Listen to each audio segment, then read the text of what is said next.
एक दिन अचानक आसमान से कार्ड गेम पूरी दुनिया पर छा गया। जब सभी लोग इसे मजाक समझकर नजरअंदाज कर रहे थे, तब मैं हर कार्ड को ट्रेजर की तरह उठाकर जमा कर रहा था, क्योंकि मुझे पता था कि कुछ ही समय बाद ब्लड बॉल रेन आने वाली है। उस समय इंसानों का शिकार करने वाले अनगिनत ब्लड ज़ॉम्बीज उन ब्लड बॉल्स से बाहर निकलेंगे। साथ ही दुनिया का सारा फूड, वाटर और बाकी रिसोर्सेज अपनी ओरिजिनल यूजफुलनेस खो देंगे। अपोकलिप्स में जिंदा रहने के लिए लोगों को सिर्फ कार्ड से मिलने वाले रिसोर्सेज और स्पेशल टैलेंट स्किल्स पर निर्भर रहना होगा। लेकिन एक रीबॉर्न पर्सन होने के नाते मुझे पता था कि आज रात ठीक 12 बजे कार्ड्स की पहली बारिश होने वाली है। इसलिए मैं तुरंत घर से निकल गया और सारी तैयारी कर ली। जैसे ही घड़ी ने रात के 12 बजाए, अचानक ऐसा साउंड गूंजा मानो किसी दूसरे प्लेनेट से आ रहा हो। उसके तुरंत बाद मूसलाधार बारिश शुरू हो गई। लेकिन यह सामान्य बारिश नहीं थी। पहले आसमान से पानी गिरता था, मगर अब पोकर कार्ड्स के आकार के कार्ड्स बरस रहे थे। पास की वॉकिंग स्ट्रीट के लोग हैरानी से घरों से बाहर निकल आए और कार्ड रेन को देखने लगे, जबकि मैं पागलों की तरह कार्ड्स बटोर रहा था। बिना किसी सिलेक्शन के किसी भी कलर का कार्ड दिखता तो सीधे बैग में भर देता, क्योंकि ये सभी बेहद इंपॉर्टेंट स्ट्रेटेजिक रिसोर्सेज थे जो अपोकलिप्स में सर्वाइवल रेट को सबसे ज्यादा बढ़ा सकते थे। तभी कार्ड रेन के बीच मुझे एक कार्ड दिखाई दिया जो 7 रंगों की रोशनी से चमक रहा था और धीरे धीरे हवा में तैर रहा था। Legendary rainbow card. मैंने घबराहट में एक गहरी सांस ली और उसकी तरफ दौड़ पड़ा। एक जोरदार डाइव लगाकर मैंने उस रेनबो कार्ड को अपनी मुट्ठी में कसकर पकड़ लिया। लगभग 1 घंटे बाद कार्ड रेन रुक गई और मैं कुल 13 बैग्स कार्ड से भरने में सफल हो गया। वैन के स्टोरेज स्पेस में भरे हुए माउंटेन बैग्स को देखकर मेरा एक्साइटमेंट छिप नहीं रहा था। इस समय ज्यादा से ज्यादा लोग बाहर निकलकर कार्ड्स इकट्ठा करने लगे थे। किसी का ध्यान अपनी तरफ न जाए, इसलिए मैं तुरंत ड्राइविंग करके वॉकिंग स्ट्रीट छोड़कर पहले से बुक किए गए होटल की ओर निकल गया। एपोकलिप्स आने के बाद ही इन कार्ड्स की असली पावर सामने आने वाली थी। अब बस सनराइज का इंतजार था। मैं बेड पर लेट गया, लंबी सांस ली और सो गया। अगले दिन सुबह 8 बजे नीला आसमान अचानक काला पड़ गया। हजारों ब्लड बॉल्स आसमान से गिरने लगे और उनमें से खून से लथपथ ह्यूमन शेप्ड मॉन्स्टर्स निकलकर सबसे नजदीकी इंसानों पर टूट पड़े। मैं चुपचाप कर्टन बंद करके खड़ा रहा। चेहरे पर कोई इमोशन नहीं था। अपोकलिप्स में 5 साल गुजार चुके सर्वाइवर के लिए यह सीन सिर्फ शुरुआत ही। इसे एपेटाइजर भी नहीं कहा जा सकता था। इसके बाद मैंने 2 रेनबो कार्ड्स निकाले और उनमें से एक को पलट दिया। रंग बिरंगी रोशनी के बीच मुझे कार्ड पर बनी एक मस्कीटो दिखाई दी। Talent super recovery body. Super recovery body अपने मालिक को ऐसी बॉडी देता है जिसकी इंजरीज बेहद कम समय में खुद ठीक हो जाती हैं। चिढ़, मैंने कार्ड को फाड़ दिया। तुरंत मेरे पूरे शरीर में गर्म एनर्जी फैल गई। ये देखकर मेरे होंठों पर हल्की मुस्कान आ गई। बढ़िया। इसके बाद मैंने दूसरा लेजेंडरी कार्ड पलटा। Item safe house. Safe house 200 square metre क्षेत्र में बना एक इंडिपेंडेंट हाउस है जिसमें एब्सोल्यूट डिफेंस सिस्टम मौजूद है और यह एच बॉम्ब लेवल अटैक तक झेल सकता है। हालांकि सेफ हाउस की डिफेंस बेहद पावरफुल थी, लेकिन उसकी एक बड़ी कमजोरी भी थी, वह मूव नहीं कर सकता था। फिलहाल मेरा किसी एक जगह सेटल्ड होने का कोई इरादा नहीं था, इसलिए मैंने हाउस कार्ड को अपने पास सुरक्षित रख लिया। इसके बाद मैंने 10 गोल्डन कार्ड्स निकाले। कुल मिलाकर इन गोल्डन कार्ड्स की क्वालिटी बहुत हाई थी। चाहे सुपर स्ट्रेंथ हो या हेवी फिस्ट फाइटर,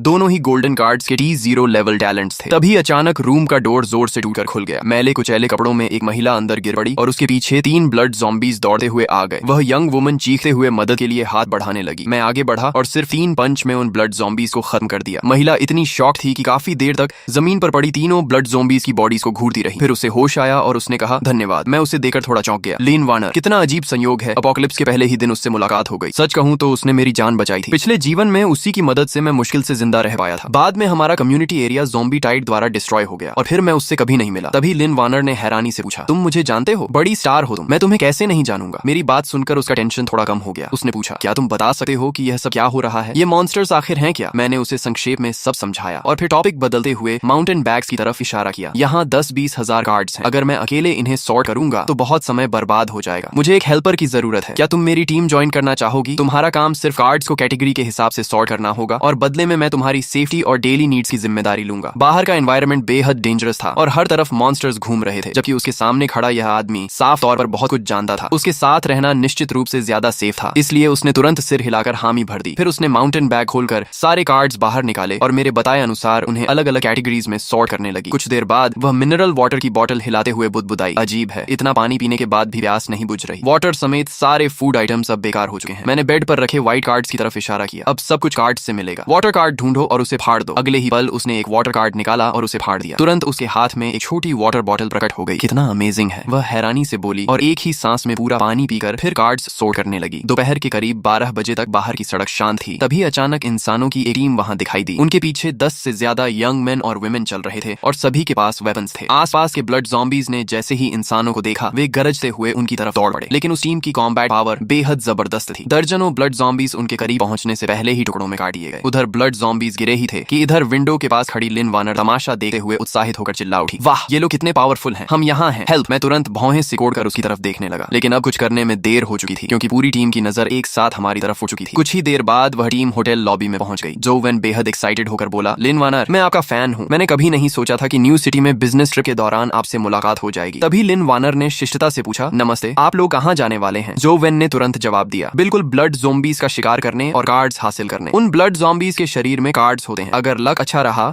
और कोई ब्लू स्किल कार्ड मिल गया तो सर्वाइवल चांस काफी बढ़ जाएगा। मिस लिन, क्या आप हमारे साथ चलना चाहेंगी? हम बहुत स्ट्रांग हैं, जरूरत नहीं है, हम खुद अपनी सुरक्षा कर सकते हैं। चलो वापस चलते हैं। मैंने डॉक्टर को इशारा किया और मुड़कर जाने लगा। तभी जो वेन की नजर मुझ पर पड़ी। वह बोला, भाई जरा रुकिए, पता नहीं कल रात आपको कुछ कार्ड्स मिले या नहीं? कार्ड्स तो मिले हैं, कुछ ही हैं। मैंने कपड़ों के अंदर से दर्जन भर सिल्वर कार्ड्स निकाल लिए। यह देखकर सबकी आंखें लगभग बाहर निकल आईं। इतनी सारी सिल्वर कार्ड्स। जो वेन ने लालच भरी नजरों से उन्हें देखा और गला सूखते हुए बोला, लगता है बड़ी मोटी मछली हाथ लगी है। फिर उसका चेहरा बदल गया और उसकी आंखों में लालच भर गया। तुम अकेले इतने कार्ड्स का क्या करोगे? इन्हें हमें दे दो, हम तुम्हारी तरफ से संभाल कर रखेंगे। मैंने मुस्कुराकर सिर हिलाया और पूछा, क्या तुम अंदाजा लगा सकते हो कि मैं इन सिल्वर कार्ड्स को अपने पास क्यों रखे हुए हूँ और खुद इस्तेमाल क्यों नहीं कर रहा? क्या मतलब है तुम्हारा? जो वेन ने सावधानी से पूछा। मैंने अपनी मुट्ठी भींची और कहा, मतलब यह है कि तुम सब मरने वाले हो। हाँ हाँ हाँ, हम इतने लोग हैं। जो वेन अपनी बात पूरी भी नहीं कर पाया था कि उसकी आंखों के सामने अंधेरा छा गया। अगले ही पल वह पूरी तरह बेहोश होकर जमीन पर गिर पड़ा। सभी लोग शॉक में रह गए। उनके सामने खड़े इस युवक ने सिर्फ एक पंच में जो वेन का सिर चकनाचूर कर दिया था, जबकि जो वेन के पास सिल्वर टैलेंट भी था और उसे पलटकर जवाब देने का एक मौका तक नहीं मिला। इसके बाद मैंने एक गोल्डन कार्ड निकाली और उसे फाड़ दिया। तुरंत मेरे हाथ में एक डरावनी ब्लैक ब्लेड प्रकट हो गई, जिससे खतरनाक ऑरा निकल रहा था। अब तुम्हारी बारी है। अच्छा मौका है ये देखने का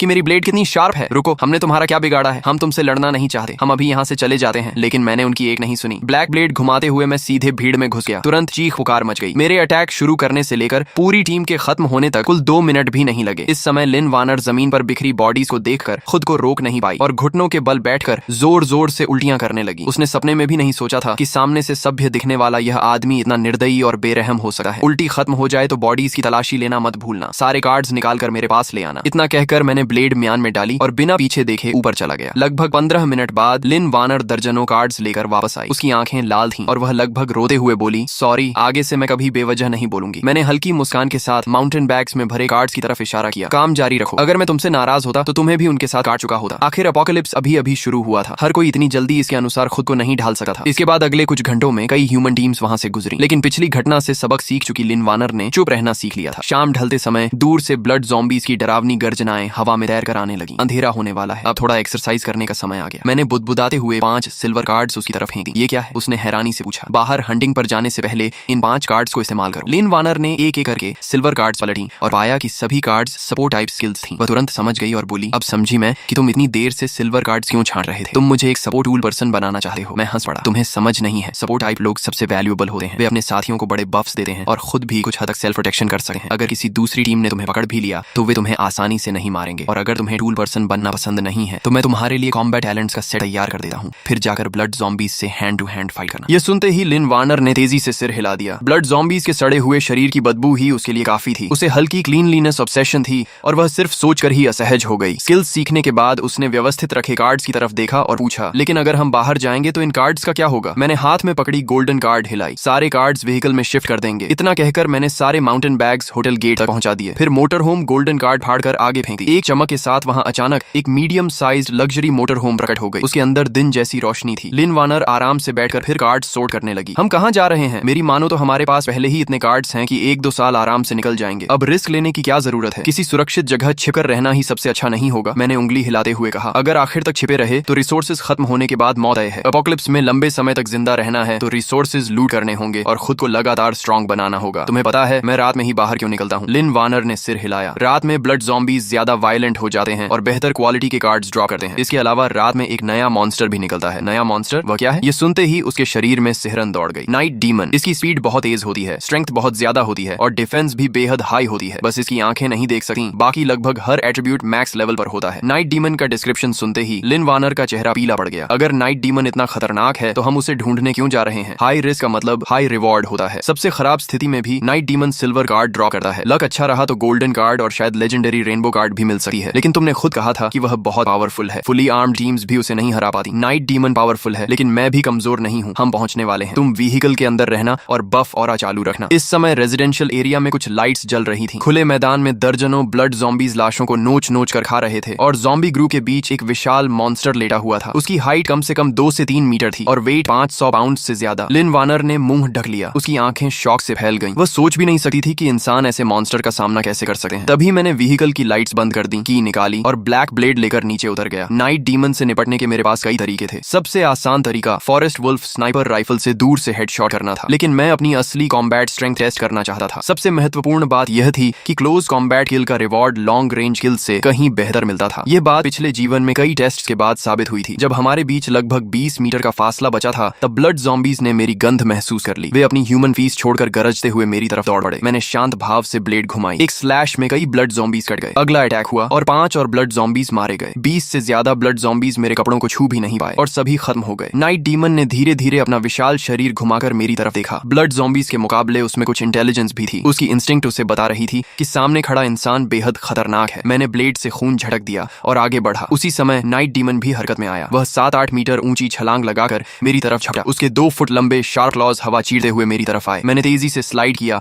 और उसके शरीर के नीचे घुस गया। फिर ब्लैक ब्लेड को पूरी ताकत से ऊपर की तरफ घोंप दिया। बिना किसी सस्पेंस के ब्लेड उसके शरीर को आर पार चीरती हुई निकल गई। नाइट डीमन जमीन पर गिर पड़ा, लेकिन वह अभी मरा नहीं था। वह दर्द से तड़पते हुए जमीन पर बुरी तरह छटपटाने लगा। मैं तुरंत आगे बढ़ा और नाइट डीमन को फाइनल ब्लो देकर पूरी तरह खत्म कर दिया। जल्द ही इस छोटी बैटल का लूट सामने आ गया। White cards 9, green cards 4, blue cards 2 और सिल्वर कार्ड्स 3। सच कहूं तो लूट काफी पुअर था। मैं बिल्कुल सेटिस्फाइड नहीं था, लेकिन अभी सिर्फ शाम के 7 बजे थे और पूरी रात अभी बाकी थी। इसके बाद मैं व्हीकल चलाकर आगे बढ़ता रहा। तभी अचानक मैंने जोर से ब्रेक लगा दी। लिन वार्नर समझ गई कि जरूर कुछ हुआ है। वह जल्दी से आगे आई। विंडो से बाहर देखते ही उसने ऐसा सीन देखा जिसे वह जिंदगी भर नहीं भूल पाएगी। लगभग 200 मीटर दूर एक 5-6 मीटर ऊंचा विशाल ब्लड रेड हार्ट लगातार धड़क रहा था। उसके चारों तरफ 100 से ज्यादा ब्लड ज़ॉम्बीज बिना किसी डायरेक्शन के इधर उधर घूम रहे थे। लिन वार्नर ने घबराकर अपना मुंह ढक लिया। उसकी आंखों में फियर और शॉक साफ दिखाई दे रहे थे। ये क्या है? Blood nest. मेरी बात सुनकर लिन वार्नर कुछ पल के लिए जड़ हो गई और उसके चेहरे पर चिंता छा गई। क्या तुम उस चीज से लड़ने का इरादा रखते हो? इतनी जल्दी किस बात की? मैं ड्राइवर सीट पर बैठ गया और दूर से उस विशाल ब्लड नेस्ट को ध्यान से देखने लगा। असल में मेरी ओरिजिनल प्लान ये थी कि मैं सीधे ईस्ट डायरेक्शन में ड्राइव करके पड़ोसी सी सिटी जाऊं और वहां अपने एक पुराने फ्रेंड को ढूंढूं। लेकिन प्लान्स हमेशा रियलिटी के अनुसार नहीं चलते। इस क्रॉस रोड पर अचानक यह इवॉल्विंग जायंट ब्लड नेस्ट दिखाई दे गया। ऐसी अपॉर्चुनिटी छोड़कर जाना मेरे लिए नामुमकिन था, क्योंकि इवॉल्व्ड ब्लड नेस्ट से मिलने वाले रिवॉर्ड्स और ड्रॉप रेट सामान्य ब्लड नेस्ट या नाइट डीमन से 10 गुना से भी ज्यादा वैल्यूएबल होते हैं। लेकिन फिलहाल एक ही प्रॉब्लम थी। मुझे नहीं पता था कि ब्लड नेस्ट को एवोल्यूशन पूरी करने में कितना टाइम लगेगा। समय धीरे धीरे गुजरता गया। देखते ही देखते कई घंटे बीत गए। तभी अचानक वे ब्लड ज़ॉम्बीज जो अब तक सुस्त और बेपरवाह घूम रहे थे, जैसे किसी चीज को महसूस कर बैठे, वे सभी एक साथ क्रॉस रोड के दाईं तरफ मुड़े और जोर जोर से गरजते हुए वहां की ओर दौड़ पड़े। अगले ही पल लगातार गनफायर की आवाजें गूंज उठी। गोलियों की बौछार में ब्लड ज़ॉम्बी ग्रुप ऐसे फटने लगा मानो पुराने कपड़े के टुकड़े हवा में उड़ रहे हों। मैंने मिलिट्री बिनोक्यूलर्स निकाली और ध्यान से देखने लगा। लेंस के अंदर एक ह्यूमन टीम दिखाई दी। वे सभी ब्लू कॉम्बैट यूनिफॉर्म पहने हुए थे और उनके हाथों में गन्स थी। तभी लिन वार्नर ने धीरे से पूछा, क्या ब्लड नेस्ट अब उनसे छिन जाएगा? मैंने बिनोक्यूलर्स नीचे रखी और सिर हिलाया। इतना आसान नहीं है। इंसानों की मौजूदा स्ट्रेंथ के हिसाब से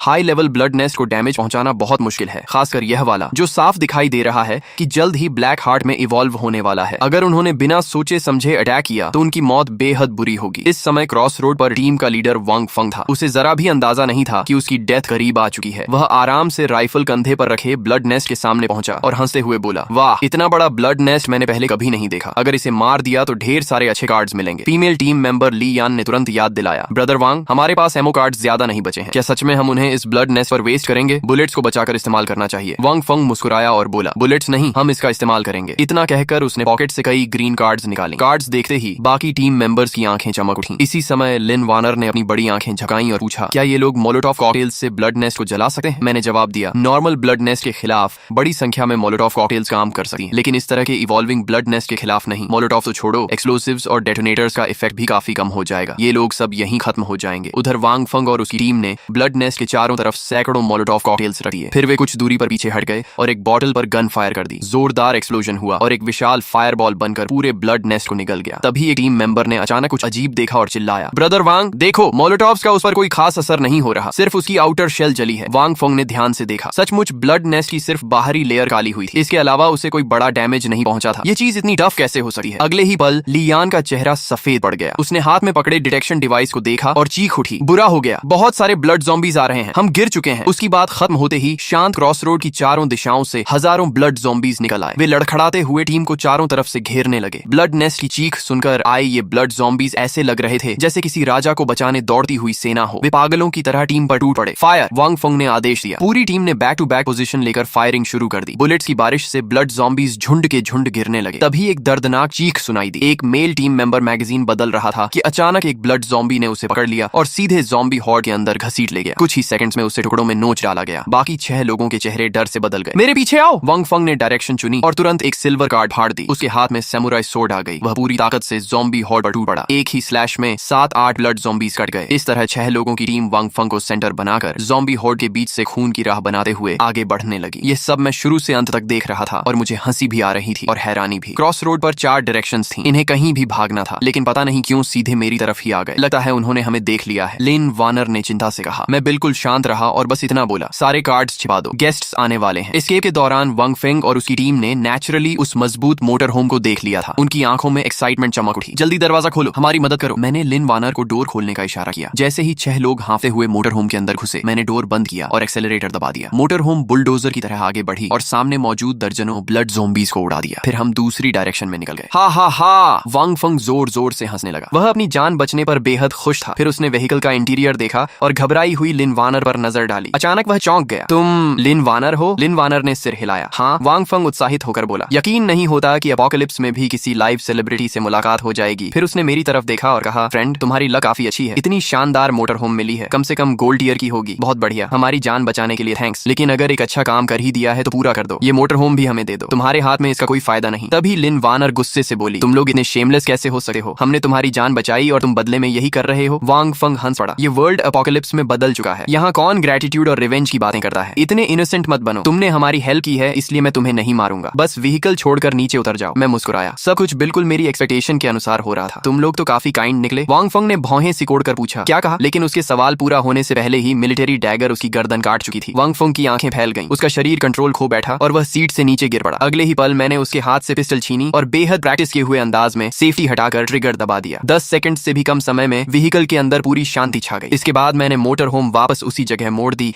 जहां ब्लड नेस्ट मौजूद था। सामने का सीन देखकर कोई भी कांप उठा। पूरे इलाके में हजारों ब्लड ज़ॉम्बीज का समुद्र उमड़ रहा था। मैंने गहरी सांस ली। लगता है फिर से रिसोर्सेज खर्च करने पड़ेंगे। आखिर इतने सारे ब्लड ज़ॉम्बीज को सिर्फ पर्सनल स्ट्रेंथ के भरोसे साफ करना नामुमकिन था। जब तक कई दर्जन लोगों की टीम न हो, उन्हें खत्म करना आसान नहीं था। सबसे पहले मैंने ड्रोन का इस्तेमाल किया और ऊपर से ज़ॉम्बीज पर पेट्रोल छिड़कना शुरू कर दिया। उसके बाद दूसरे ड्रोन की मदद से मोलोटोव कॉकटेल्स को हवा के रास्ते ज़ॉम्बी हॉर्ड के बीच पहुंचाया। अगले ही पल जैसे ही मोलोटोव कॉकटेल्स फटे, नीचे का पूरा इलाका आग के समुद्र में बदल गया। हजारों ब्लड ज़ॉम्बीज एक ही बार में जलकर खत्म हो गए। इसके बाद मैंने मोटर होम के अंदर मौजूद सभी डेड बॉडीज बाहर निकाली और एक एक करके ब्लड नेस्ट के पास फेंक दी। लगभग 5 मिनट बाद जमीन फटने लगी और कई टेंटिकल्स बाहर निकल आए। वे 6 बॉडीज और एक हेड से चिपक गए। वे ब्लड नेस्ट की रूट्स थी। ब्लड नेस्ट इंसानी फ्लैश और ब्लड को अब्सॉर्ब करके एवोल्यूशन या ग्रोथ करता था। जब उसने सभी बॉडीज अब्सॉर्ब कर ली तो विशाल ब्लड नेस्ट अचानक जोर से कांप उठा। उसके अंदर से एक ऐसी अजीब ऑरा निकलने लगी जिसे शब्दों में बयान करना मुश्किल था। एवोल्यूशन शुरू हो गई है। मेरा दिल एक्साइटमेंट से उछल रहा था, लेकिन चेहरे पर हमेशा की तरह शांति बनी हुई थी। तभी लिन वानर ने उत्सुकता से पूछा, एवोल्यूशन के बाद तो यह और भी पावरफुल हो जाएगा, है ना? मैंने सिर हिलाया। एवोल्यूशन के बाद ब्लड नेस्ट इतना स्ट्रांग हो जाता है कि उसे मॉन्स्टर कहना भी कम होगा। फिलहाल पूरी दुनिया में कोई भी अकेला इंसान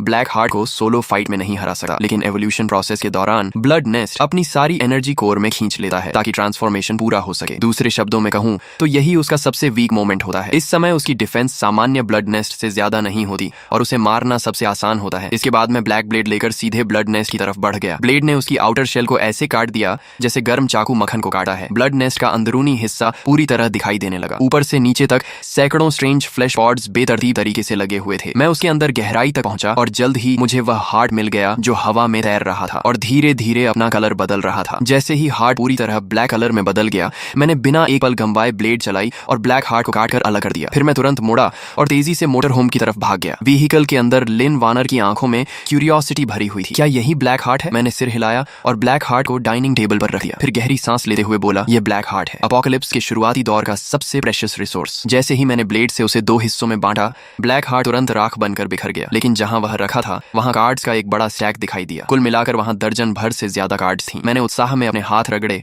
और कार्ड्स को एक एक करके देखने लगा। उनमें 2 रेनबो कार्ड्स थी और 6 गोल्डन कार्ड्स। बाकी कार्ड्स भी कम वैल्यूएबल नहीं थी। 6 गोल्डन कार्ड्स में से फूड कार्ड और बायोलॉजिस्ट टैलेंट फिलहाल मेरे किसी काम की नहीं थी, लेकिन बाकी 4 गोल्डन कार्ड्स असली T0 लेवल टैलेंट थी। इसके बाद मैंने पहली रेनबो कार्ड पलटी। उसका डिस्क्रिप्शन पढ़ते ही मेरी प्यूपिल्स सिकुड़ गई। Talent spirit control art. ये टैलेंट अपने ओनर को स्पिरिचुअल एनर्जी कंट्रोल करने की एबिलिटी देती है। रिक्वायरमेंट 8 मेरिडियंस अनलॉक होना जरूरी। ये रेनबो कार्ड्स में भी गॉड ईयर टैलेंट थी, लेकिन कंडीशन बहुत स्ट्रिक्ट थी, इसलिए अभी इसे सीखना संभव नहीं था। मैंने स्पिरिट कंट्रोल आर्ट को संभाल कर रख दिया और दूसरी रेनबो कार्ड उठाई। जैसे ही मैंने उसका डिस्क्रिप्शन पढ़ा, मैं खुद को हंसने से रोक नहीं पाया। Equipment, electronic protection bracelet. जब तक इसमें पावर है तब तक यूजर आसानी से नहीं मरेगा। पिछले जीवन में मैंने किसी को यह ब्रेसलेट इस्तेमाल करते देखा था। इसे चार्ज करने के लिए सिल्वर बैटरी कार्ड्स की जरूरत पड़ती थी। फुल चार्ज होने के बाद यह 3 फेटल अटैक्स तक ब्लॉक कर सकता था। इसका मैकेनिज्म सीधा था। एनिमी का अटैक ब्रेसलेट के शील्ड द्वारा अब्सॉर्ब कर लिया जाता था। बेशक इसकी भी लिमिट थी। अगर अटैक उसकी डिफेंस कैपेसिटी से ज्यादा पावरफुल हो तो शील्ड फेल हो जाता था, लेकिन सामान्य स्थिति में यह एक पैसिव सुपर शील्ड जैसा था। मैंने तुरंत ब्रेसलेट निकालकर अपनी रिस्ट पर पहन लिया। फिर टैक्टिकल वेस्ट से 3 सिल्वर बैटरी कार्ड्स निकाली। जैसे ही ब्रेसलेट की 3 ग्रीन एनर्जी बार्स फुल हुई, मुझे जबरदस्त सेंस ऑफ सिक्योरिटी महसूस हुआ। कुछ सोचकर मैंने पिस्टल लिन वानर की तरफ बढ़ाई, फिर अपनी फॉरहेड की तरफ इशारा करते हुए कहा, मुझ पर फायर करो। लिन वानर शॉक में पड़ गई। क्या? चिंता मत करो, मैं सिर्फ ब्रेसलेट की डिफेंस टेस्ट करना चाहता हूँ। मैं अपनी जान के साथ गेम नहीं खेल रहा। शूट करो। मेरे बार बार कहने पर उसने दांत भींचे और ट्रिगर दबा दिया। बैंग! बुलेट मेरी फॉरहेड के पास पहुंचते ही एक ट्रांसपेरेंट शील्ड में समा गई और बिना कोई निशान छोड़े गायब हो गई। मैंने ब्रेसलेट की तरफ देखा। जैसा उम्मीद थी, उसकी एक एनर्जी बार कम हो चुकी थी। इस समय लिन वानर के चेहरे पर सिर्फ शॉक नहीं था, बल्कि पेन भी साफ दिखाई दे रहा था। कारण जानने पर मैं खुद को हंसने से रोक नहीं पाया। असल में पिस्टल की रिकॉइल इतनी स्ट्रांग थी कि उसके रिस्ट जॉइंट में चोट लग गई थी। सच में तुम बहुत फ्रेजाइल हो। मैंने उसे सहारा देकर डाइनिंग एरिया में बैठाया और उसकी रिस्ट वापस सही पोजीशन में सेट कर दी। लगा है फायर आर्म्स तुम्हारे लिए सूटेबल नहीं है, तुम्हें क्रॉसबो इस्तेमाल करना चाहिए। लिन वानर ने अपनी रिस्ट हल्के से मलते हुए कहा, जब मैं शूटिंग कर रही थी तब एक बार मैकेनिकल बो की ट्रेनिंग ली थी। क्या तुम्हारे पास ऐसा कुछ है? मैंने मुस्कुराते हुए जवाब दिया, सिर्फ एक नहीं, काफी सारे हैं। फिर मैंने सिल्वर कार्ड्स निकाली। कुल 6 सिल्वर मैकेनिकल क्रॉसबोज थी। उनकी फंक्शंस और पावर बिल्कुल सेम थी। फर्क सिर्फ इतना था कि हर क्रॉसबो की कलर कोटिंग अलग अलग थी। अच्छा। लिन वानर ने बेहद स्किल्ड तरीके से मैकेनिकल क्रॉसबो उठाया, बो स्ट्रिंग खींची और एरो सेट किया। सिर्फ स्विश की आवाज आई और एरो एक लाइट स्ट्रीम की तरह उड़ता हुआ गया। वह इतनी एक्यूरेसी से टारगेट पर लगा कि इलेक्ट्रिक पोल से लगभग 3 मीटर दूर पड़े डस्टबिन में जाकर धंस गया। कमाल है, मैंने थम्स अप दिखाया। मेरी तारीफ सुनकर लिन वानर का चेहरा शर्म से लाल हो गया। बहुत समय से प्रैक्टिस नहीं की थी, मुझे एक बार और ट्राई करने दो। मैंने तुरंत रोक दिया, अभी नहीं, पहले ये कार्ड्स इस्तेमाल करो फिर प्रैक्टिस करना। मैंने पहले से अलग रखी हुई कुछ सिल्वर कार्ड्स उसकी तरफ बढ़ाई। उनमें talent, attack speed mastery, talent, precision, talent, long range shooting और स्किल मास्टर आर्चर शामिल थे। लिन वानर अविश्वास से मुझे देखने लगी। ये सारी कार्ड्स मेरे लिए हैं। मैंने सिर हिलाया। हाँ, आगे मिलने वाले मॉन्स्टर्स लगातार स्ट्रॉन्ग होते जाएंगे। मुझे एक रिलायबल टीममेट चाहिए। ये सुनते ही उसके गाल और लाल हो गए। वह अच्छी तरह जानती थी कि पिछले 2 दिनों में उसने आखिर किया ही क्या था। पहला काम कार्ड सॉर्ट करना, दूसरा काम कार्ड सॉर्ट करना, तीसरा काम फिर से कार्ड सॉर्ट करना। लेकिन ये सोचकर कि अब वह मेरे साथ शोल्डर टू शोल्डर फाइट कर सकेगी, उसके दिल में खुशी भर गई। थैंक यू मुझ पर भरोसा करने के लिए। इसके बाद सिल्वर टैलेंट्स के बफ मिलने के कारण उसकी एक्यूरेसी और एरो पावर कई गुना बढ़ गई। स्टैटिक टारगेट पर उसका हिट रेट सीधे 95% तक पहुंच गया, जबकि मूविंग टारगेट पर भी 77% था। अफसोस सिर्फ इतना था कि आसपास के सारे ब्लड ज़ॉम्बीज पहले ही साफ हो चुके थे, वरना मैं उसकी रियल कॉम्बैट परफॉर्मेंस देखना चाहता था। इस शानदार दिन की सक्सेस सेलिब्रेट करने के लिए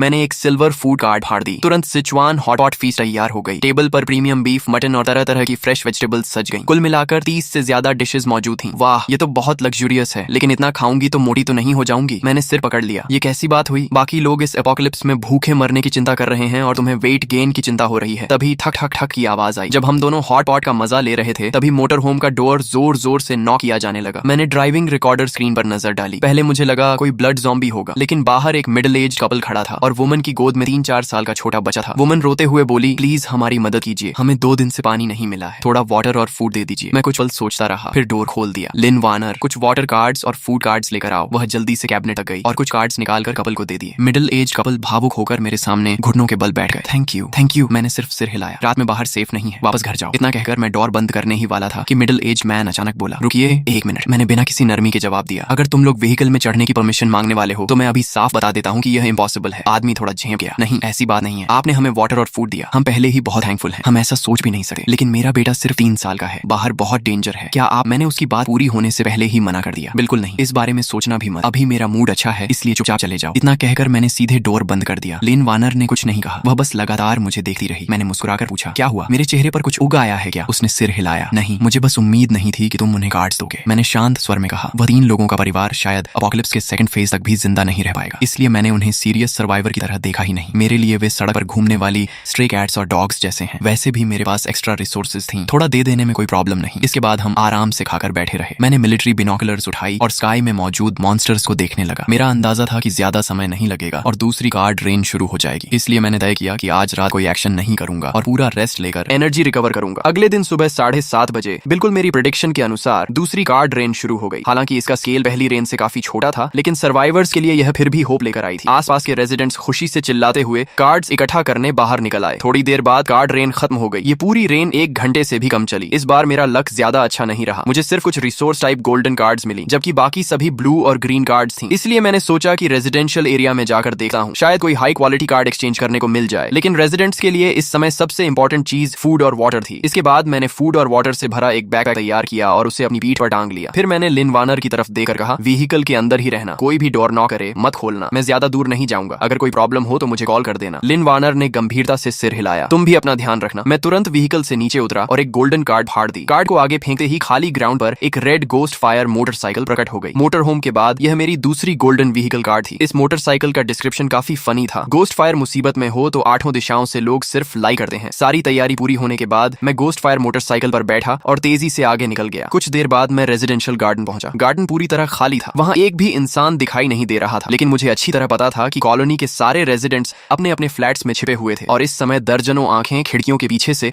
मुझे चुपचाप देख रही थीं। मैं तुम लोगों के लिए कोई थ्रेट नहीं हूं, मैं सिर्फ ट्रेड करने आया हूं। मेरे पास फूड कार्ड्स और वाटर कार्ड्स की बड़ी क्वांटिटी है। मैं इन्हें फूड के अलावा किसी भी ग्रीन कार्ड या ब्लू कार्ड के बदले एक्सचेंज करना चाहता हूं। अगर किसी के पास सिल्वर कार्ड या गोल्डन कार्ड है तो मैं और भी अच्छा रेट देने को तैयार हूं। अपनी सिंसेरिटी दिखाने के लिए मैंने खुद बैग खोला और अंदर भरी रिसोर्स वाइट कार्ड्स बाहर निकालकर सबको दिखा दी। ऐसा मौका बार बार नहीं मिलेगा। मैं यहाँ ज्यादा देर रुकने वाला भी नहीं हूँ। कुछ देर तक आवाज लगाने के बाद अपार्टमेंट बिल्डिंग के अंदर से लोग सावधानी से बाहर निकलने लगे। जल्द ही मैंने 1000 से ज्यादा रिसोर्स वाइट कार्ड्स के बदले 300 से ज्यादा ब्लू और ग्रीन कार्ड्स हासिल कर ली, जिनकी यूजफुलनेस ज्यादा नहीं थी। जब एक्सचेंज लगभग खत्म हो गया तो मैं वापस जाने की तैयारी करने लगा। तभी पीछे से एक जानी पहचानी आवाज सुनाई दी, रेनबो कार्ड, तुम इसे कैसे एक्सचेंज करोगे, कैसे एक्सचेंज करोगे? ये सुनते ही मैं कुछ पल के लिए फ्रीज हो गया। मैंने तुरंत पीछे मुड़कर देखा, सामने वही आदमी खड़ा था जो पिछली रात मुझसे फूड मांगने आया था, वांग गुई। मैंने खुद को संभाला और धीरे से पूछा, तुम्हारे पास रेनबो कार्ड है? कार्ड का नाम क्या है? वांग गुई ने धीमी आवाज में कहा, स्पेस रिंग। ये सुनते ही मैंने गहरी सांस खींची। स्पेस रिंग, ये एक एब्सोल्यूट स्ट्रेटेजिक इक्विपमेंट थी। क्या तुम मेरी व्हीकल में चलकर आराम से बात करना चाहोगे? मुझे लगा वह मना कर देगा, लेकिन उसने बस एक छोटी सी हूं की आवाज निकाली और सीधे मेरी गोस्ट फायर मोटरसाइकिल पर बैठ गया। अगले ही पल उसने भूत जैसी शांत आवाज में कहा, कार्ड मैंने कहीं छिपा दी है, अगर तुम मुझे मार भी दोगे तो तुम्हें कुछ नहीं मिलेगा। मैं कुछ पल के लिए चौंका, फिर मुस्कुरा दिया। मोटर होम के अंदर पहुंचने के बाद मैंने लिन वार्नर से कहा कि वांग गुई को एक कप कॉफी और करी बीफ राइस दे दे। वांग गुई ने बिना कोई फॉर्मेलिटी दिखाए खाना पकड़ लिया और भूखे जानवर की तरह खाने लगा। मैं बिल्कुल भी जल्दी में नहीं था। उसके पूरा खाने का इंतजार किया और फिर बोला, अब ट्रेड की बात कर सकते हैं, तुम बदले में क्या चाहते हो? वांग गुई ने आंखें पोंछी और बोला, मुझे कोई कार्ड नहीं चाहिए, मुझे बस तुमसे 3 लोगों को मारना है। मेरी भौहें सिकुड़ गईं। कुछ तो गड़बड़ थी। क्या हुआ? वांग गुई की आंखें खाली थी। मेरी वाइफ मर गई, मेरा बेटा भी मर गया। ये सुनते ही लिन वार्नर शॉक में पड़ गई। क्या कल रात तो वे ठीक थे, अचानक ऐसा कैसे हो गया? वांग गुई की आवाज कांप उठी। मेरी वाइफ और बेटे को मारने वाले हु दाजुन, वंग जिचेंग और जो यून हैं। उन्होंने बारी बारी से मेरी वाइफ को टॉर्चर किया और मेरे बेटे का गला घोंट दिया। अगले ही पल वांग गुई अचानक बेकाबू हो गया। उसने टेबल पर मुट्ठी दे मारी और चिल्लाया, मैं उन्हें मरते हुए देखना चाहता हूँ, बस उन्हें मार दो, रेनबो कार्ड तुम्हारी होगी, प्लीज मेरी मदद करो, मैं जानता हूँ कि तुम्हारे पास यह करने की पावर है। मैंने कुछ देर तक उस आदमी को देखा जो दर्द और ग्रीफ से टूट चुका था। फिर शांत स्वर में बोला, मैं तुम्हारी डील एक्सेप्ट करता हूँ और एक एक्स्ट्रा कंडीशन भी दूंगा। अगर सिचुएशन ने अलाउ किया तो तुम्हें खुद रिवेंज लेने का मौका मिलेगा। इसके बाद मैंने अपनी वॉच देखी, ब्लैक ब्लेड उठाई और खड़ा हो गया। मेरे साथ चलो। 5 मिनट बाद मैं वांग गुई को लेकर फिर उसी रेजिडेंशियल एरिया में पहुंच गया। मैं उससे पूछने ही वाला था कि वे लोग कहाँ रहते हैं, तभी उसने मेरा हाथ पकड़ लिया। उसका शरीर कांप रहा था। वो वही है, सामने वही लोग हैं। मैंने नजर उठाई, सामने से 3 यंग मैन हमारी तरफ आ रहे थे। तभी हुदाजुन मुस्कुराया, अरे वांग गुई वापस आ गया। वांग गुई की आंखें खून की तरह लाल थीं। तुम लोगों ने मेरी वाइफ और बेटे को मारा है, इनकार मत करना, किसी ने सब देखा है। हुदाजुन हंस पड़ा, किसने कहा कि मैं इनकार करूंगा? हाँ, मैंने ही मारा है, तो क्या कर लोगे? तभी वंग जिचेंग भी हंसे हुए बोला, एक बात माननी पड़ेगी, तुम्हारी वाइफ कमाल की थी। तुम्हें अंदाजा भी नहीं है कि जब हम उसके साथ थे तो वह कितनी कोऑपरेटिव थी। वांग गुई का दिमाग पूरी तरह टूट गया। मैं तुम लोगों को मार डालूंगा, वह पागलों की तरह आगे झटा, लेकिन मैंने उसे पकड़ लिया। मेरे चेहरे पर कोई इमोशन नहीं था। किसी की वाइफ के साथ जबरदस्ती करना, फिर मर्डर करना और यहाँ तक कि छोटे बच्चे को भी नहीं छोड़ना। तुम लोग सच में नीचे गिर चुके हो। हुदाजुन ने मुझे घूरते हुए कहा, तो तुम इसे रिवेंज दिलाने आए हो? उसके चेहरे पर साफ चैलेंज था। उसी समय उसके साथ खड़े दोनों लोगों ने जानबूझकर अपनी वेस्ट पर लगी पिस्टल्स दिखा दी। 3 आदमी, 3 गन्स, उन्हें पूरा कॉन्फिडेंस था। मैं हल्का सा मुस्कुराया, बस तुम तीनों ही हो? अगले ही पल हुदाजुन ने पिस्टल निकाली, मर जा, लेकिन ट्रिगर दबाने से पहले ही मैं फायर कर चुका था। बैंग, बुलेट ने उसकी आर्म तोड़ दी। मेरी बांह। हुदाजुन दर्द से चीखता हुआ जमीन पर गिर पड़ा। वांग जिचेंग और जो यून ने तुरंत मुझ पर फायर करना शुरू कर दिया, लेकिन उनकी बुलेट्स मेरे शरीर को छूते ही गायब हो गई। इलेक्ट्रॉनिक प्रोटेक्शन ब्रेसलेट ने हर अटैक अब्सॉर्ब कर लिया। मुझे एक भी स्क्रैच नहीं आई। मैंने उन्हें सोचने का मौका नहीं दिया। बैंग बैंग, 2 और शॉट्स गूंजे। दोनों की गन होल्डिंग आर्म्स टूट गई। क्यों? मैंने उसे हिट किया था, उसे कुछ हुआ क्यों नहीं? दर्द से दोनों चीखने लगे। इसके बाद मैंने वांग गुई के कंधे पर हाथ रखा और उसे एक ग्रीन ब्लेड कार्ड थमा दी। अब तुम्हें खुद अपनी वाइफ और बेटे का रिवेंज लेने का मौका मिलता है। तुम्हारी रिक्वेस्ट मैंने पूरी कर दी, अब मेरी पेमेंट कहाँ है? वांग गुई ने कांपती आवाज में जवाब दिया, बिल्डिंग के ग्राउंड फ्लोर पर जो ड्रेन पाइप है उसके पीछे। इतना कहकर उसने ब्लेड पकड़ी और धीरे धीरे उन तीनों की तरफ बढ़ने लगा जो जमीन पर पीछे हटे हुए दया की भीख मांग रहे थे। ब्रदर वांग, प्लीज हमें माफ कर दो, हमसे गलती हो गई, हमें छोड़ दो, हम तुम्हारे लिए कुछ भी करेंगे, हमारे पास बहुत सारे कार्ड्स हैं, सब तुम्हें दे देंगे, प्लीज हमें मत मारो। मैंने एक नजर नजर सीन पर डाली और फिर मुड़ गया। जो करना था मैं कर चुका था। अब लाइफ और डेथ का फैसला वांग गुई के हाथ में था। फिलहाल मेरी दिलचस्पी सिर्फ उस स्पेस रिंग में थी। जैसा उसने बताया था, बिल्डिंग के ग्राउंड फ्लोर के कॉरिडोर के आखिर में मौजूद ड्रेन पाइप के पीछे मिट्टी और इंडस्ट्रियल वेस्ट से ढका हुआ एक छोटा सा छिपा हुआ स्पॉट था। मैंने कार्ड को फाड़ा और रिंग अपनी उंगली में पहन ली। अगले ही पल मेरे दिमाग में एक चौकोर स्पेस दिखाई दिया। आकार में वह सिर्फ 10 क्यूबिक मीटर का था, लेकिन वास्तव में उसमें बहुत सारा सामान रखा जा सकता था। जिस क्षण मुझे स्पेस रिंग के अस्तित्व का पता चला था, उसी समय मैंने तय कर लिया था कि इसका इस्तेमाल किस लिए करूंगा। डेड बॉडी स्टोर करने के लिए। इसके बाद मैं बिल्डिंग से बाहर निकला और एक नजर चारों तरफ डाली। इस समय वांग गुई का पूरा शरीर खून से सना हुआ था। वह ब्लड पूल के बीच बैठा कभी रो रहा था, कभी हंस रहा था। ऐसे समय में किसी भी तरह की सांत्वना मीनिंगलेस लगी। मैंने कुछ नहीं कहा और बस उसके पास से गुजर गया। कुछ घंटों बाद फिर बारिश शुरू हो गई। नहीं, यह सामान्य बारिश नहीं थी। Blood rain. लिन वार्नर की घबराई हुई आवाज ने मुझे जगा दिया। मैं ड्राइवर सीट पर आंखें बंद करके रेस्ट कर रहा था। मैंने विंडो से बाहर देखा। आसमान से अलग अलग साइज के ब्लड स्फीयर्स लगातार गिर रहे थे। उनकी संख्या पहली ब्लड रेन से कम नहीं बल्कि उससे भी ज्यादा थी। चलो, अब तुम्हारी आर्चरी स्किल टेस्ट करने का समय आ गया है। इतना कहकर मैं लिन वार्नर को लेकर मोटर होम की रूफ पर चढ़ गया। क्या हुआ? इतनी डरी हुई क्यों लग रही हो? नहीं, मैं डरी नहीं हूँ। फिर कांप क्यों रही हो? लिन वार्नर मुस्कुराई। मैं डर नहीं रही, एक्साइटेड हूँ। पहले सिर्फ तुम्हें मॉन्स्टर्स मारते हुए देखी थी। अब आखिरकार मैं भी तुम्हारे साथ फाइट कर सकती हूँ। देखना, आज मैं अच्छा परफॉर्म करूंगी। बात करते करते उसने क्रॉस बो उठाई, बो स्ट्रिंग खींची और एरो छोड़ा। स्विश। एरो बिजली की तरह उड़कर गया और सीधे एक ब्लड ज़ॉम्बी के सिर को भेद गया। उसकी मूवमेंट स्मूथ और परफेक्ट थी। बहुत बढ़िया, ऐसे ही जारी रखो। मैंने थम्स अप दिखाया। इसके बाद समय तेजी से बीत गया। शाम होते होते हम फिर उसी क्रॉस रोड पर मोटर होम के अंदर लौट आए। नीचे आ जाओ और थोड़ा रेस्ट कर लो। आसपास शायद अब कोई ब्लड ज़ॉम्बी नहीं बचा है। मैंने रूफ पर मौजूद लिन वार्नर को आवाज दी। सिर्फ 2 घंटों के अंदर ही मुझे एहसास हो गया था कि उसमें कॉम्बैट टैलेंट और लर्निंग एबिलिटी बेहद स्ट्रॉन्ग थी। शुरुआत में वह हर ज़ॉम्बी को देकर घबरा जाती थी, लेकिन बाद में लगातार हेडशॉट्स लगाने लगी। उसकी इंप्रूवमेंट स्पीड सचमुच चौंकाने वाली थी। मैंने कुल 61 ब्लड ज़ॉम्बीज मारे हैं। लिन वार्नर खुशी से उछलते हुए व्हीकल के अंदर आई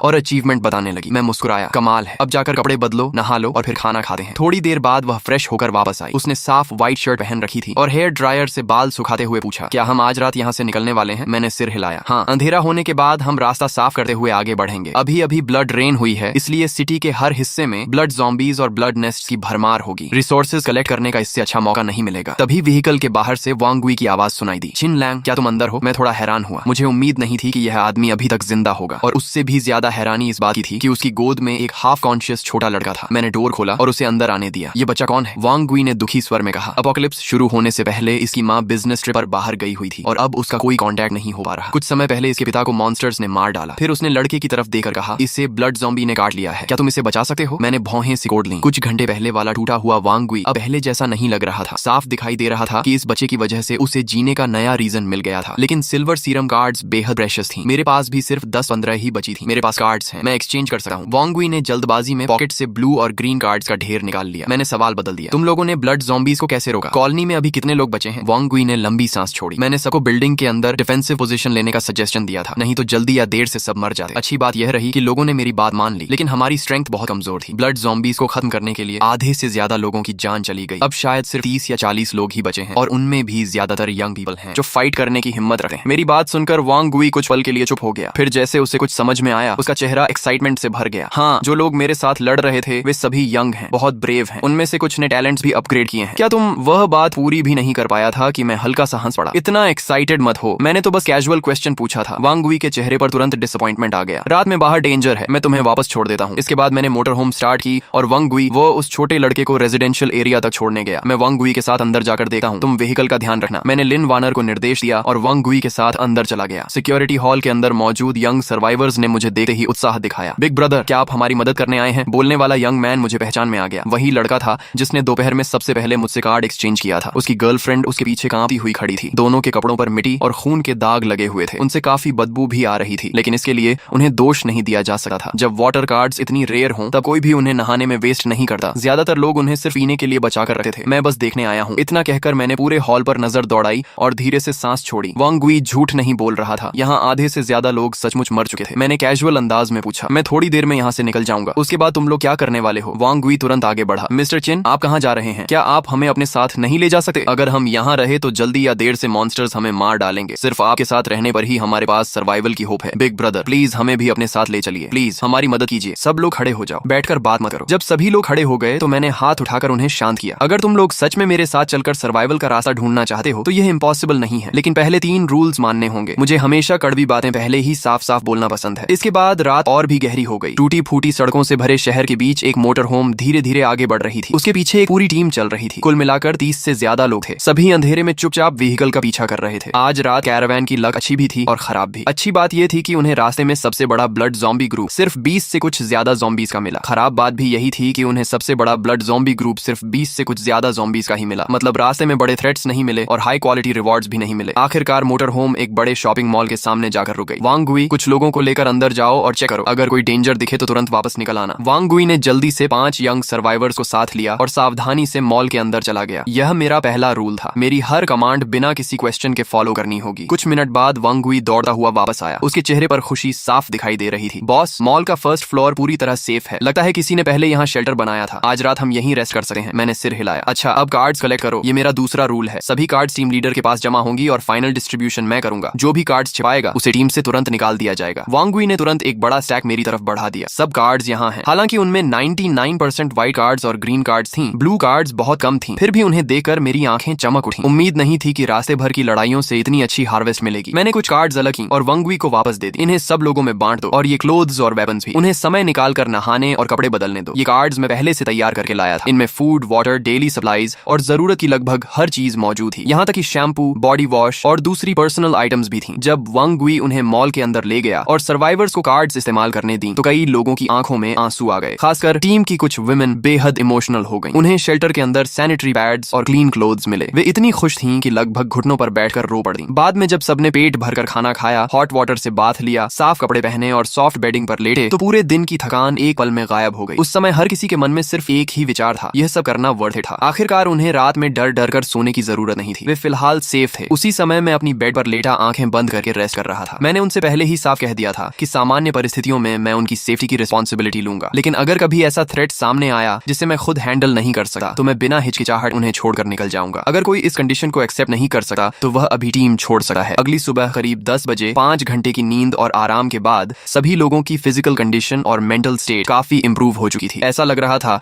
जैसे पूरी टीम एक रात में बदल गई हो। तभी वांग गुई दौड़ता हुआ मेरे पास आया। बॉस, सब लोग रेडी हैं, हम कब निकलेंगे? मैं मोटर होम से नीचे उतरा, लंबी स्ट्रेच ली और पॉकेट से 7 सिल्वर मैकेनिकल बो कार्ड्स निकाली। फिर मैंने उन्हें वांग गुई की तरफ बढ़ा दिया। ये 7 कार्ड्स टीम की विमेन को दे दो, उन्हें ट्रेनिंग शुरू करने को कहो। वांग गुई ने कार्ड्स को देखकर गहरी सांस ली। उसकी आंखों में एक्साइटमेंट साफ दिखाई दे रही थी। बॉस, इतनी सारी सिल्वर कार्ड्स, आपने तो सच में बहुत बड़ा इन्वेस्टमेंट कर दिया। मैं हल्का सा मुस्कुराया। इन्वेस्टमेंट के बिना रिटर्न कहां से मिलेगा? इसके बाद मैंने सिल्वर और ब्लू कार्ड्स का एक और स्टैक निकाला और वांग गुई को थमा दिया। इनमें right shields, military grade electric battens, swords और कॉम्बैट वेपन्स थी। इन्हें टीम के उन पुरुषों को देना जिनकी फिजिकल स्ट्रेंथ और फिटनेस अच्छी है। उन्हें साफ बता देना कि अगर जिंदा रहना है तो पूरी जान लगानी पड़ेगी। जो कोई भी मेरा इक्विपमेंट लेकर आलस करेगा या फाइट से बचने की कोशिश करेगा उसके साथ मैं बिल्कुल नरमी नहीं बरतूंगा। वांग गुई तुरंत सिर हिलाने लगा। बॉस, आप चिंता मत कीजिए, अगर कोई भी काम चोरी करेगा तो सबसे पहले मैं ही उसे नहीं छोड़ूंगा। सारी व्यवस्था करने के बाद मैंने अचानक टॉपिक बदल दिया। शौबाओ की तबीयत कैसी है? वांग गुई के चेहरे पर तुरंत एक नरम मुस्कान आ गई। शुक्र है बॉस, आपकी स्पेशल मेडिसिन की वजह से शाओबाओ काफी बेहतर है। वह पूरी रात सोया और सुबह उठे ही भूख लगने की शिकायत करने लगा। बच्चे रिकवरी जल्दी करते हैं। मैंने पॉकेट से 10 ग्रीन कार्ड्स निकाली और उसकी तरफ बढ़ा दी। ये ग्रीन कार्ड्स रख लो और ये मिल्क पाउडर और ब्रेड के पैकेट भी, ये मैं पर्सनल तौर पर तुम्हें दे रहा हूँ। सच कहूँ तो मैं खुद भी इन्हें इस्तेमाल करने से बचा रहा था। वांग गुई की आंखें लाल हो गईं। वह भावुक होकर बोला, बॉस, आपका ये एहसान मैं जिंदगी भर नहीं भूलूंगा। मैंने हाथ हिलाया। ठीक है, अब जाकर अपना काम करो। उसे जाते हुए देखकर मैंने धीरे से सांस छोड़ी। इतनी बड़ी टीम को संभालना आसान नहीं था। चाहे रिसोर्सेज कितनी भी हों, लगातार इस तरह खर्च करने पर वे भी खत्म हो जाती हैं। अब मेरे पास सिर्फ 100 से कुछ ज्यादा सिल्वर कार्ड्स बची थी। आगे मुझे काफी सावधानी से उन्हें इस्तेमाल करना होगा। पूरा दिन मेरे पास कोई खास काम नहीं था,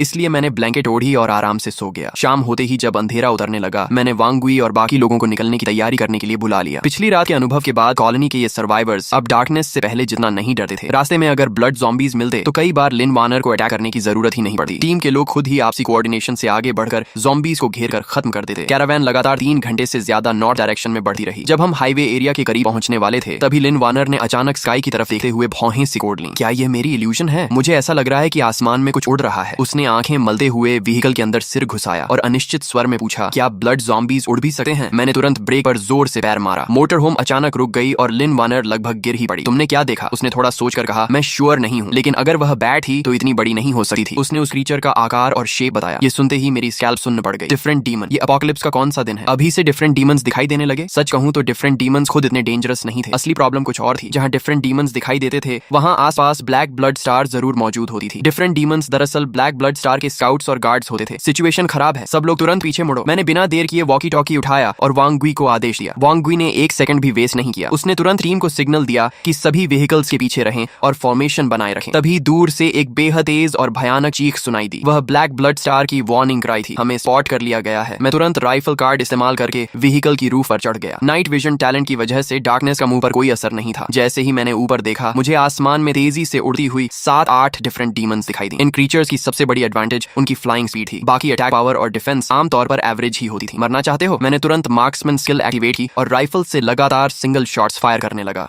कुछ ही सेकंड में 7 डिफरेंट डीमंस के सिर उड़ गए। वे एक एक करके पास के वीट फील्ड में गिर पड़े। बॉस, क्या हुआ? वांग वी के चेहरे पर टेंशन साफ दिखाई दे रही थी। मैंने गंभीर स्वर में कहा, सब लोग तैयार हो जाओ, बैटल शुरू होने वाली है। फिर मैंने राइफल, कुछ एक्स्ट्रा बुलेट्स और कई मोलोटॉव कार्ड्स वांग वी की तरफ फेंक दी। अपने लोगों की सुरक्षा करना। वांग वी ने तुरंत उन्हें पकड़ लिया। समझ गया बॉस। इसके बाद उसने शाओबाओ के सिर पर प्यार से हाथ फेरा। छोटा लड़का डरी हुई आवाज में बोला, अंकल, मुझे डर लग रहा है। वांग वी ने उसे अपनी तरफ खींच लिया और नरम स्वर में कहा, डर मत, अंकल यहीं है। अंकल तुम्हारी रक्षा जरूर करेगा। तूफान आने से पहले हमेशा मौत जैसी खामोशी होती है। आ गए। मेरी प्यूपल्स सिकुड़ गईं। सड़क के आखिर में ब्लड ज़ॉम्बीज का एक विशाल हॉर्ड दिखाई दिया। वे इतने ज्यादा थे कि उनकी संख्या का अंदाजा लगाना भी मुश्किल था। हजारों ब्लड ज़ॉम्बीज एक दूसरे को धक्का देते हुए आगे बढ़ रहे थे। उनके मुंह से अजीब और डरावनी चीखें निकल रही थीं। ज़ॉम्बी हॉर्ड के बीच कई नाइट डीमंस भी मौजूद थे। वे साफ तौर पर इस हॉर्ड के लीडर्स लग रहे थे। बाकी ज़ॉम्बीज पागलों की तरह दौड़ रहे थे, लेकिन नाइट डीमंस आराम से उनके पीछे पीछे चल रहे थे। ये लड़ाई आखिर कैसे जीतेंगे? वांग वी ने मिलिट्री बिनोकुलर्स से सामने का नजारा देखा और अनजाने में गाली निकल गई। लेकिन जब उसने व्हीकल की रूफ पर खड़े मुझे देखा, जहां मेरे चेहरे पर डर का नामो निशान नहीं था, तो उसका दिल कुछ हद तक शांत हो गया। उसने होंठ चाटे और धीरे से बुदबुदाया, आ जाओ, जितने आना है आ जाओ, आज सबको खत्म कर देंगे। तभी अचानक एक भयानक चीख गूंजी। टीम में मौजूद लगभग 50 साल का एक आदमी नाइट डीमन के स्नीक अटैक का शिकार हो गया। उसका सिर एक झटके में चकनाचूर कर दिया गया। सभी लोग सामने वाले ज़ॉम्बी होर्ड पर ध्यान दे रहे थे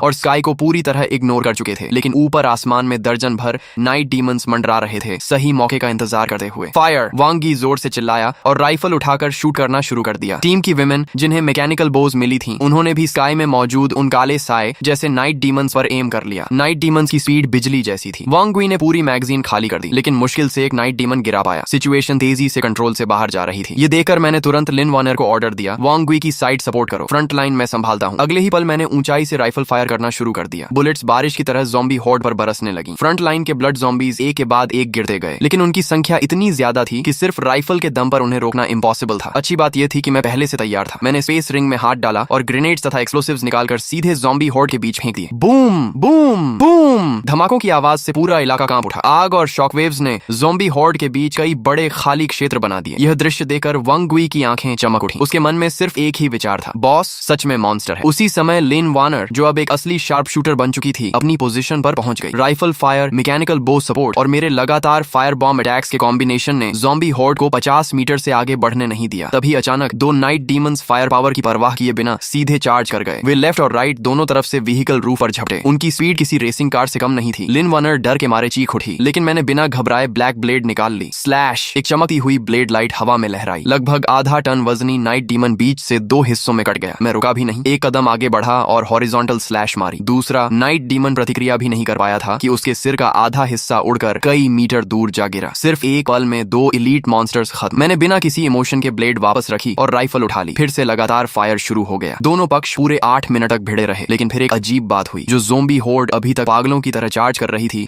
वह अचानक पीछे हटने लगी। वे उसी तरह रिट्रीट कर रहे थे जैसे समुद्र की लहरें किनारे से लौटी हैं। यह देखकर मैंने हाथ उठाकर सभी को सीज फायर का सिग्नल दिया, फिर टीम पर नजर डाली। रिजल्ट उम्मीद से कहीं बेहतर था। शुरुआत में स्नीक अटैक का शिकार हुए उस एक आदमी को छोड़कर टीम का कोई और मेंबर नहीं मरा था। इसके बाद मैं व्हीकल रूफ से नीचे कूदा और बैटलफील्ड पर लूट कलेक्ट करने लगा। जल्द ही 2 गोल्डन कार्ड्स मेरे हाथ लगी। इस बैटल में तो जबरदस्त प्रॉफिट हुआ है। उधर वांग वी बाकी लोगों को लेकर बैटलफील्ड क्लीन करने लगा। कुछ ही देर में 200-300 कार्ड्स कलेक्ट करके मेरे पास ला दी गई। सेफ्टी के लिए मैंने तुरंत पूरी टीम को टर्न अराउंड करने और ओरिजिनल रूट पर वापस लौटने का ऑर्डर दिया। आधे घंटे से ज्यादा ट्रैवल करने के बाद जब मुझे यकीन हो गया कि हम ब्लैक ब्लड स्टार के टेरिटोरी से बाहर निकल चुके हैं, तब मैंने सभी को रुककर कैंप लगाने की परमिशन दी। इतनी बड़ी और खतरनाक बैटल के बाद लोगों की आंखों में पहले से कहीं ज्यादा कॉन्फिडेंस था। वे सिर्फ जिंदा नहीं बचे थे, बल्कि सैकड़ों ब्लड ज़ॉम्बीज को मार भी चुके थे। उस रात टीम के हर सर्वाइवर के दिल में सिर्फ एक ही विश्वास था, बॉस के पीछे चलोगे तभी जिंदा रहोगे। यही अब उनका सबसे मजबूत फेथ बन चुका था। इस समय मोटर होम के अंदर तेज रोशनी जल रही थी। मैंने नरम बीफ का एक टुकड़ा काटकर मुंह में रखा और हल्का सा भौहें सिकोड़ ली। यह बैटल भले ही जीत ली गई थी, लेकिन अगर सामने मौजूद ब्लैक ब्लड स्टार को खत्म नहीं किया गया तो आगे बढ़ने के लिए बहुत बड़ा चक्कर लगाना पड़ेगा। मेरे पास मोटर होम था, इसलिए मुझे कोई फर्क नहीं पड़ता था, लेकिन वांग वी और उसके लोगों के लिए यह सफर सहना आसान नहीं था। तभी कार्ड्स की सॉर्टिंग पूरी कर चुकी लिन वार्नर जल्दी से रिपोर्ट देने लगी। इस बार कुल 317 कार्ड्स मिली हैं। मैं सोच से बाहर आया और सिर हिलाया। आया। प्रॉफिट तो हुआ है, लेकिन अभी भी उतना नहीं जितना मुझे उम्मीद थी। इसके बाद मैंने स्पेस रिंग से नाइट डीमंस द्वारा ड्रॉ की गई 2 गोल्डन कार्ड्स निकाली। एक वेपन ब्लड पैटर्न गन थी और दूसरी टैलेंट कीन स्मेल। लिनवनर उत्सुकता से देखने लगी, लेकिन मैंने बस होंठ मोड़ दिए। ये टैलेंट सुनने में अच्छी लगती है, लेकिन इसका साइड इफेक्ट बहुत खतरनाक है। एपोकलिप्स में अगर तुम्हारी स्मेल बहुत ज्यादा तेज हो जाए तो हर समय ब्लड ज़ॉम्बीज़ की सड़ी हुई बदबू ही महसूस होगी। ऐसी हालत में लाइफ क्वालिटी सीधे जमीन पर आ जाएगी। लिनवनर को तुरंत समझ आ गया, फिर हंसते हुए बोली, वैसे डाइट कंट्रोल और फिगर मेंटेन करने के लिए ये टैलेंट बुरी नहीं है। समय तेजी से बीता और अगली सुबह आ गई। एक dark green military truck camp के बाहर आकर रुका। एक मजबूत शरीर वाला क्रू कट हेयर कट वाला आदमी ली जेंकी 5 ताकतवर आदमियों के साथ ट्रक से कूदा और मुस्कुराते हुए जोर से बोला, घबराइए मत, हम यूनिटी कम्युनिटी की सर्च टीम से हैं। हम आपके लीडर से बात करना चाहते हैं। ये देखकर मेरे होंठों पर हल्की सी रहस्यमयी मुस्कान उभर आई। मैं जानबूझकर एक भोले और अनुभवहीन युवक जैसा व्यवहार करते हुए आगे बढ़ा, जैसे मुझे किसी बात की समझ ही न हो। ली जेंकी ने यह सब नोटिस किया, लेकिन फिर भी उसने बेहद ईमानदार अंदाज में कहा, भाई, मेरे कैंप में मजबूत डिफेंस लाइन और भरपूर रिसोर्सेज हैं। अपने लोगों को लेकर हमारे साथ चलो। एपोकलिप्स में ग्रुप बनाकर रहोगे तभी जिंदा रह पाओगे, मानना पड़ेगा। उसकी बातों में काफी आकर्षण था। मेरी इंस्टिंक्ट कह रही थी कि वह कोई बुरा इंसान नहीं है, इसलिए मैंने फैसला किया कि एक बार जाकर देखना चाहिए। वैसे भी रास्ते में ही था, देखने में कोई नुकसान नहीं था। इसके बाद मैं अपने 30 से ज्यादा लोगों को लेकर कैंप में पहुंचा। साफ सुथरे कपड़े, आत्मविश्वास से भरे चेहरे और अनुशासित चाल ढाल देखकर वे एपोकलिप्स की किसी रेगुलर आर्मी जैसे लग रहे थे। उनकी मौजूदगी ने आसपास मौजूद बिखरे बालों